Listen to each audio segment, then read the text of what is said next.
อัปเดตสภาพอากาศอัปเดตฝนฟ้าอากาศสำหรับค่ำคืนในวันที่17กันยายน21 นาฬิกาเรดาร์ตรวจพบกลุ่มฝนอยู่ทางภาคกลางกรุงเทพมหานครและปริมณฑลทั้งกาญจนบุรีและทั้งภาคใต้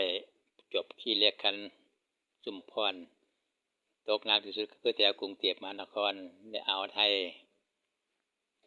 ทางกรุงเทพและปริมณฑลฝนกำลังตกหนักตกแน่ตกแซ่ตกนาน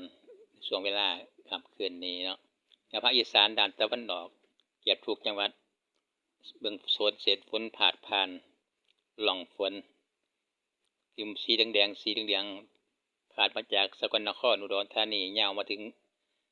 บนศรีสะเกษผ่านภาคอีสานทุกจังหวัดขณะนี้กำลังเคลื่อนไปทางตะวันตกทางใต้ไปเรื่อยๆแต่ฝนกลุ่มนี้เป็นฝนกลุ่มบ่ใหญ่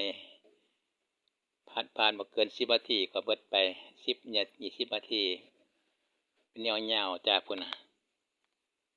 อุดรธานีสกลนครลงมาพุ่นยาวมาฮอดศรีสะเกษสลับอันอุดรก็ผ่านไปแล้วมุกดาหารอุบลราชเจริญกำลังผ่านไปทางสุรินทร์บุรีรัมย์พุ่นละทางขอนแก่นนครราชสีมาชัยภูมิ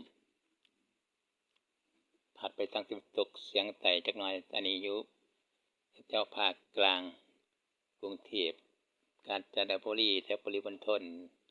อ่าวไทยฝนกำลังตกอันก็เป็นหย่อมความกดอากาศต่ำปกคลุมอยู่บริเวณชายฝั่งประเทศเวียดนามตอนใต้ทางทิศใต้ของเมืองดานังเมืองวียนมีตัวเอลกำกับอยู่นั้นเป็นหย่อมความกดอากาศ